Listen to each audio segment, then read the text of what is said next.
가만입니다. 더 시작입니다. 어제 장은 장 초반에는 좋았으나 트럼프가 푸틴과 회담은 시간 낭비, 푸틴과 회담을 하기로 했었는데 회담을 안 할 수도 있다라는 발언과 함께 갑자기 무너져 내리는 상황을 연출해 주었고요. 코인 시장은 완전히 무너져 내리는 최악의 상황을 보여줬습니다. 현재는 여전히 트럼프의 입을 주시해야 되며 도대체 내가 주식을 하는지 트럼프의 장난에 놀아나는지 알 수가 없는 상황. 그럼에도 나스닥은 보합권으로 마무리 선방을 해줬어요. 근데 공포지수는 29, 나스닥이 여전히 사상 최고가 근처에 있는데 이 공포지수가 29라는 것은 상당히 이거 말도 안 되는 상황. 개인적인 생각으로는 공포지수가 뉴트럴 정도가 되는 게 정상이 아니겠느냐.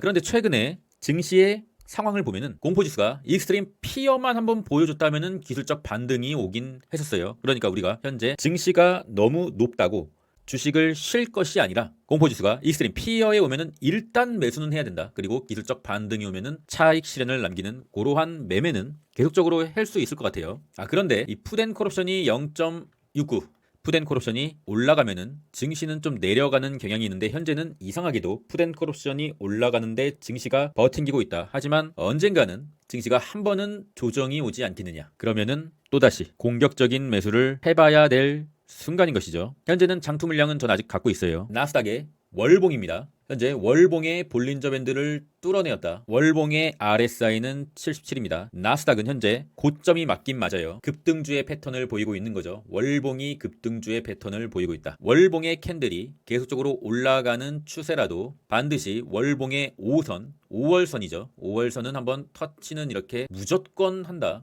9월 달에도 터치를 한번 했었고요. 10월 달에도 거의 터치를 했었다. 그러면은 한 번 더 터치를 할 수도 있는 거죠. 이 지점이 25년의 마지막 춤의 기회다. 왜냐하면 통상적으로 11월은 굉장히 높은 확률로 강세의 달이란 말이에요. 때문에 10월 월봉이 양봉이 될지 음봉이 될지는 알 수는 없으나 월봉의 5월선 터치하는 순간이 오면은 매수는 받아봐야 된다. 그리고 11월에 피날레를 기대하고 있습니다. 일봉을 보면은 지난 10월 10일 장대 음봉의 벽, 이게 이제 벽이 됐어요. 이 벽에서 박스권으로 움직이고 있는 장세, 여기를 이제 뚫어내면은 피날레로 가는 건데 여기서 이렇게 계속 와리가리 할 수 있다는 예상을 해볼 수가 있는 것이죠. 일단 4시간 봉은 상당히 고점 레벨인 이 검정색 선 안드로메다 라인 위에 있긴 있습니다. 일단은 증시가 나쁜 건 아니에요. 그리고 4시간 봉에 이평선이 올라오고 있고 이평선이 올라올 때까지 기다리는 형국이 아니겠느냐. 그리고 이평선을 터치를 하면은 방향을 결정하겠죠. 그것이 상방이냐 아니면 조정을 한번 주고 가느냐. 저는 두 가지 경우일 수밖에 없다고 생각해요. 그냥 가느냐 조정을 주고 가느냐. 여기서 막바로 이렇게 가는 시나리오는 아직은 넣지 않았습니다. 엔비디아는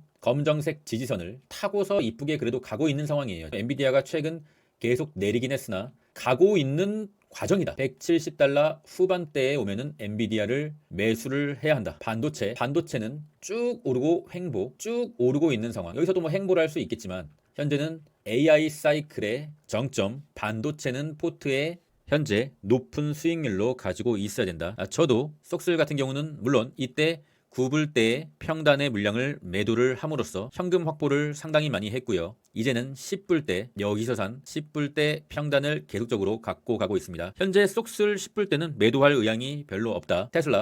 테슬라는 오늘 이제 실적 발표가 있는데 어제 이제 메타와 넷플릭스의 실적이 나가리가 되면서 우리 테슬라의 주주분들도 상당히 고민이 많으실 텐데 현재 테슬라는 차트상으로는 나쁘지 않아요. 왜냐? 21선 위에 있고 4시간 봉으로 봤을 시에도 급등을 한 후 횡보를 거치고 다시 한번 하락을 거치고 4시간 봉의 20선이 올라가고 있는 상태다. 실적이 나가게 되면은 쭉 밀릴 수 있겠지만 어쨌든 간에 쭉 밀리면은 매수하면 돼. 메인 상승의 채널 하단까지 밀리면은 뭐 오늘자 기준으로는 400달러 정도가 되겠는데 여기 오면은 매수해야 돼요. 매수해야 돼요. 여기는 더 내리더라도 분할 매수를 해야 된다. 그냥 오르면은 부분 매도해야 되고요. 일단은 그런 전략으로 해야 한다. 현재 테슬라는 가지고 있어야 되는 구간. 애플도 보면은 메인 상승의 채널을 돌파하고 다시 그 지점을 리테스트 한번 해주고 갔잖아요. 원래 급등을 하면은 이전 급등의 상단선을 리테스트를 해주고 갑니다. 테슬라도 보면은 급등을 하면은 리테스트를 해주고 간다. 여기서도 리테스트를 해주고 갔잖아요. 그러면은 오르면은 리테스트를 해주고 간다. 그런데 아직 이 메인 상승의 채널을 리테스트를 안 했기 때문에 만약에 해주면은 요거는 기회라는 거죠. 메타는 단기 반등의 채널을 만들어내었고 뭐 이러한 개념으로 가지 않겠느냐 생각하고 있습니다. 메타는 현재 21선 위에 캔들이 올라와 줬기 때문에 긍정적인 모습. 다시 한번 내리면은 이 채널 하단에서 가격은 $719 정도 적절한 매수 타점이 아닌가 생각되고 있어요. 아마존은 극적으로 지옥에서 살아났죠. 200일선을 이탈하면은 사요나라. 하지만 200일선을 지지하고 올라줬다는 것은 괜찮은 상황. 그리고 21선 위로도 올라와 줬어요. 그러면 다시 한번 121선에 터치를 하거나 장기 상방의 지지선에 터치를 하면은 여기서 또 지지를 받고 갈 수가 있는 상황. 이렇게 수직으로 가는 건 없어요. 내릴 때도 파동을 그리면서 내리고 오를 때도 파동을 그리면서 오를 것이다. 비트마인은 어제 잠깐 좋았으나 다시 한번 이더리움이 내리면서 상당히 좀 좋지 않은 상황으로 가고 있습니다. 추가적인 하락이 충분히 나올 수 있지만 일단은 이 지점 $49 정도를 마지노선으로 잡고 여기는 원바닥, 투바닥, 쓰리바닥을 마지노선으로 잡고 대응을 해봐야 된다. 이 쓰리바닥이 털리면은 사요나라가 될 수 있으니까 쓰리바닥까지는 버팅겨는 봐야 되는 상황. SMR입니다. SMR은 급격한 무빙을 보이는 종목 중에 하나인데 현재 메인 상승의 채널 하단에 터치를 했습니다. 여기를 이제 이탈하면은 여기까지 밀리게 되기 때문에 오늘 밤 여기를 좀 지켜주는지 확인하고 데드캣을 먹는 매매를 도전해 볼 수가 있겠다. 조비는 상당히 좀 좋지 않은 상황인데 그래도 여기가 이제 메인 상승의 채널이거든요. 여기가 깨지면은 위험하다. 조비는 일단 종가 마감 기준으로 $15.8 정도 여기는 좀 지켜줘야 됩니다. 여기를 지켜주지 못하면은 추세 이탈이 될 수가 있기 때문에 각별히 조심해야 되는 상황. 코인의 공포지수는 익스트림 피어. 현재 코인이 시즌 종료의 그 경계선에서 와리가리 치고 있는데 저는 그렇게 생각해요. 시즌 종료가 이미 됐을 수도 있겠죠. 그런데 이 시즌 종료라도 이 비트코인이나 이더리움이 수직으로 이렇게 내리진 않아요. 내리더라도 이렇게 파동을 그리면서 시즌 종료를 맞게 됩니다. 그런데 익스트림 피어잖아요. 그러면은 기술적인 반등은 나올 수가 있기 때문에 단타라도 해봐야 되지 않겠느냐. 테더의 도미넌스를 보면은 어제 상당히 많이 내렸었는데 오늘 또 급격하게 오르는 모습. 현재 테더의 도미넌스가 상단선, 하단선을 기준으로 맞고 떨어지고 맞고 떨어지고 여기서 이렇게 떨어져야 되는데 다시 한번 올랐다는 것은 또 여기까지 올랐다가 또 떨어질 수가 있다. 그러면은 테더의 도미넌스가 끝까지 올라가는 요 지점에서 코인의 단타를 해볼 수가 있다. 현재 제가 드릴 수 있는 최선의 단기 트레이딩 방법입니다. 코인은 조심해야 돼요. 비트코인. 그래도 비트코인 같은 경우는 하방의 채널을 옆으로 간신히 벗어나자마자 상승이 나왔죠. 요겁니다. 우리가 매수를 고려해봐야 될 때는 이러한 상황이 아니다. 옆으로 벗어났을 때 그나마 다행이라고 볼 수 있는 것은 중장기 추세에 가장 중요한 건 뭐라 그랬죠? 파란색 200일선. 200일선은 아직 이탈하지 않았다. 200일선을 이탈하고 이렇게 되는 상황이었다고 하면 명확한 시즌 종료. 그냥 코인 계좌를 탈퇴해야 돼요. 근데 200일선에서 지지를 받고 한번 빔이 나왔다는 것은 100% 아직 끝나진 않았다라고도 볼 수가 있는 것이죠. 이더리움은 200일선까지 아직 상당히 간격이 많이 남아있어요. 그러나 상황은 좋지가 않죠. 이러한 패턴이 살짝 보입니다. 추가적으로 내렸을 때는 이 지점에서는